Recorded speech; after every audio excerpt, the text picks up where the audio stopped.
नमस्कार दोस्तों, आपका अपना चैनल अप्रेंटिस गुरु में आपका हार्दिक स्वागत है।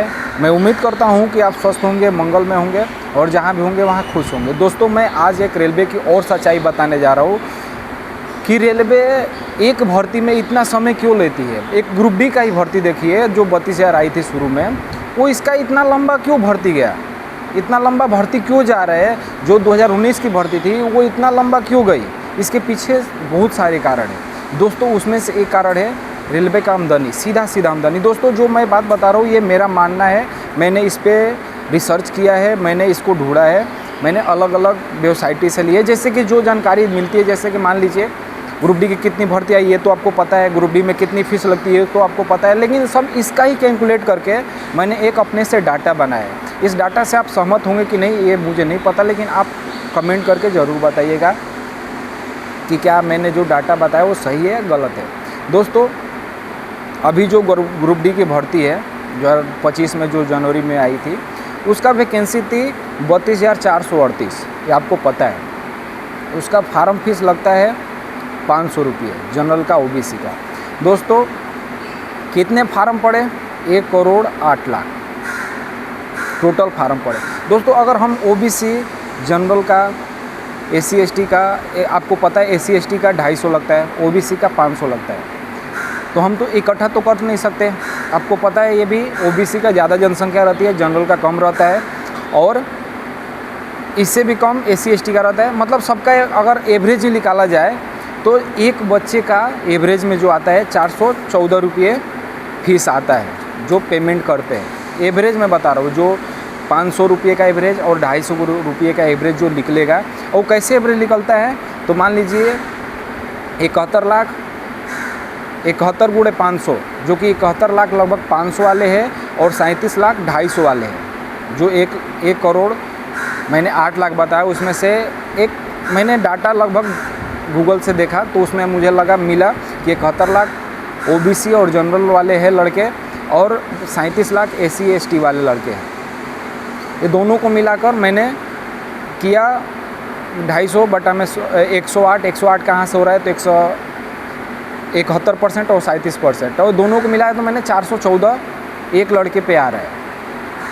दोस्तों, इससे अगर देखा जाए तो टोटल 1,08,00,000 गुणे 414 तो होता है 447। कितना? 447 करोड़ रुपये। 447 करोड़ रुपये आप समझते हैं कितना होता है? मैं आपको लास्ट में बताऊंगा। दोस्तों, अब इससे भर्ती लेट करने का एक रीज़न हो सकता है कि ये जो पैसा गया वो रेलवे के पास गया, बैंक में रखा होगा, इस पर इंटरेस्ट मिलेगा, क्योंकि लड़कों का वापस भी करना होता है ना। देखिए, फार्म भरा जाता है, उसके बाद कितने दिन बाद पेपर होता है। 2019 वाली भर्ती में ही देखा था आपने। इस भर्ती में एक तो कोर्ट केस, ये कौन करते हैं, क्या करते हैं, तो आप देख ही रहे हैं। एक भर्ती में रेलवे खुद लास्ट में जाके बोलती है कि नहीं ये सही है, तो पहले क्यों नहीं बोलती है। सब इसमें आप समझ रहे हैं, मुझे ये ज़्यादा बताने की ज़रूरत नहीं है, आप लोग समझ रहे हैं। अब दोस्तों, होता क्या है, उपस्थिति आपको पता है लगभग कितनी रही, लगभग 44 से 45% की उपस्थिति रही। तो इस हिसाब से देखा जाए तो 47 लाख लड़कों का फीस वापस हुआ। 47 लाख लड़कों का फीस वापस हुआ 44% उपस्थिति के अनुसार। अब 47 लाख में भी किसी ऐसे कोई ऐसे लड़के हैं जिनका उपस्थिति रहते हुए भी पैसा नहीं आया। किसका? तो किसी का कोई गलत हो गया, उसमें नंबर गलत हो गया, आईपीसी कोड गलत हो गया, कुछ ना कुछ रीज़न से। उनमें से भी मान के चलिए कि 7 लाख। आप लोग कमेंट करके खुद बताइए ना कि आप लोगों में से कितने लड़कों का पैसा नहीं आया। आप लोगों में से बहुत लड़के हैं जिनका पैसा नहीं आया। तो ये हमने इसको मान के चलिए कि 7 लाख इसको निकाल दिया। मैंने ये सब अपने से डाटा बनाया। जो आप इससे सहमत हैं नहीं होंगे, इसमें मेरा ये नहीं ये है, लेकिन आप भी इस बात को सोच सकते हैं जो मैंने सोचा है। अब देखिए, मैंने मोटा मोटी निकाला है 40 लाख लड़कों का पैसा रिफंड हुआ। भाई, जो पेपर नहीं देते उनका पैसा नहीं मिलता है, जो पेपर देते हैं उनका पैसा मिलता है, सीधा बात है। तो 40 लाख लड़कों का पैसा रिफंड हुआ। अब 40 लाख लड़कों का पैसा कितना होता है तो 40 गुणे मैंने इसका निकाला कितना, अगर एवरेज मैंने निकाला तो एक लड़के का आया एवरेज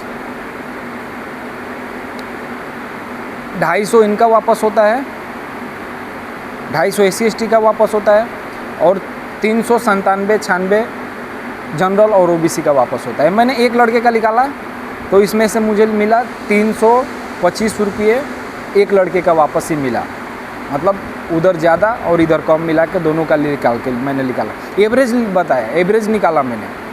आप भी निकाल सकते हैं, आप कैलकुलेट करके देख सकते हैं। जो मैंने ये मैथ जो मैं बता रहा हूँ आप भी सोच सकते हैं। मैं आप रेलवे की तैयारी कर रहे हैं, मैथ तो आपको आता होगा, ऐसा तो नहीं कि नहीं आता होगा। जो मैं बोल रहा हूँ आप उस पर अंधाधुंध विश्वास कर रहे हैं, नहीं, आप भी इसका एवरेज निकाल सकते हैं। नहीं आपको ये आता है तो आप गूगल से भी पूछ सकते हैं कि इतना करने से क्या इतना आएगा।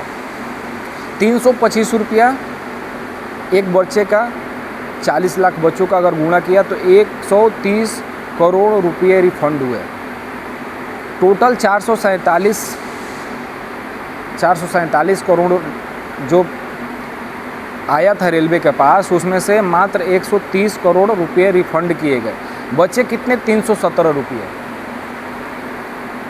317 का अगर देखिए तो गुणा करिए कितना होता है। अगर आप गूगल से पूछिए कि गूगल 317 करोड़ में हम क्या कर सकते हैं, कौन सा काम कर सकते हैं, तो गूगल आपको समझा देगा। मोटा मोटी आप देखते हैं कि कोई भी योजना लॉन्च होती है तो उसका एस्टीमेट बनता है तो 317 करोड़। जैसे अभी बनारस का रोपवे बना था, उसमें 800 करोड़ का बजट पास हुआ था, लेकिन 800 करोड़ उसमें नहीं लगे होंगे। आपको पता है भ्रष्टाचार कितना है इंडिया में, ये दोस्तों सच्चाई है, ये सबको पता है, लेकिन सब इस पे बोलना नहीं चाहते। मैं भी क्यों बोल रहा हूँ मुझे भी नहीं समझ में आ रहा है। ये समझ में आ जाएगा समय के हिसाब से, आप भी समझ जाएंगे।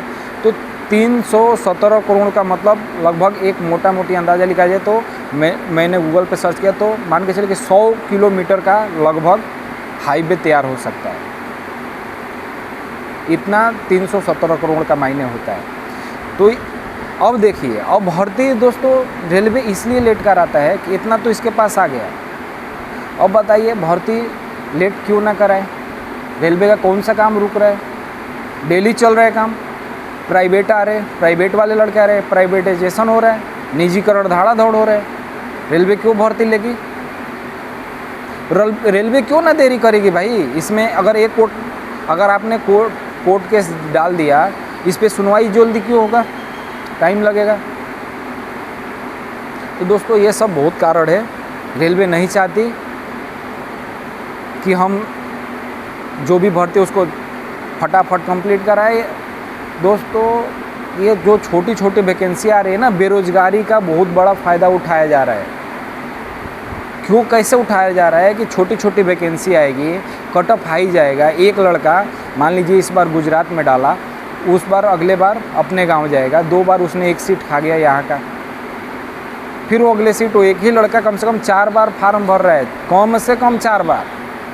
अगर उसको ज्वाइनिंग लेना है, फाइनली सिलेक्शन, मतलब उसको जब अगर वो अस्थिर हो गया कि मतलब अब हम कहीं नहीं करेंगे, तो मिनिमम मान के चलिए 4 बार फार्म भर के वो लगेगा। तो ये है रेलवे का फ़ायदा। ये मेरा मानना है, ये मैंने अपने से आंकड़ा बनाया है। ये कोई आधिकारिक भाषा, ये कोई आधिकारिक नहीं है। जो आधिकारिक है वो भर्ती है, कितना फीस लगता है, ये सब है। लेकिन जो ये मैंने मोटा जो आंकड़ा लिया है, ये मैंने अपने गणना से लिया है। आप भी इस गणना को कर सकते हैं।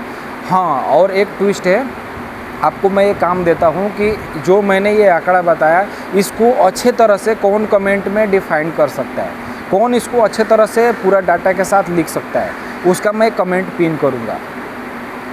जो भी इस डाटा को जो मैंने बताया, या उनका अगर लगता है कि मैंने गलत बताया, उनको दूसरा डाटा मिल रहा है सही, तो डाटा को लिख सकते हैं कितना रेलवे को फ़ायदा हुआ। हाँ दोस्तों, इसमें एक और छूट गया, पेपर कराने में लगता है, लेकिन दोस्तों एसएससी को भी लगता है ना।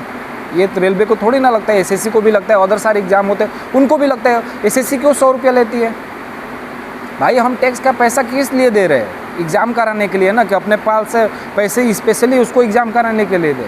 एसएससी का 100 रुपया लगता है, इसका भी, रेलवे का भी 100 रुपया करो। तो दोस्तों इस पर आवाज़ उठाना पड़ेगा आने वाले समय में। ये इस बात को नोट करिए कि हमको इस पर भी आवाज़ उठाना पड़ेगा।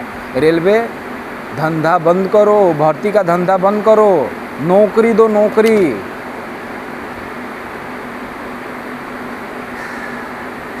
ठीक है दोस्तों, मिलते हैं अगले वीडियो में। जय हिंद, जय भारत।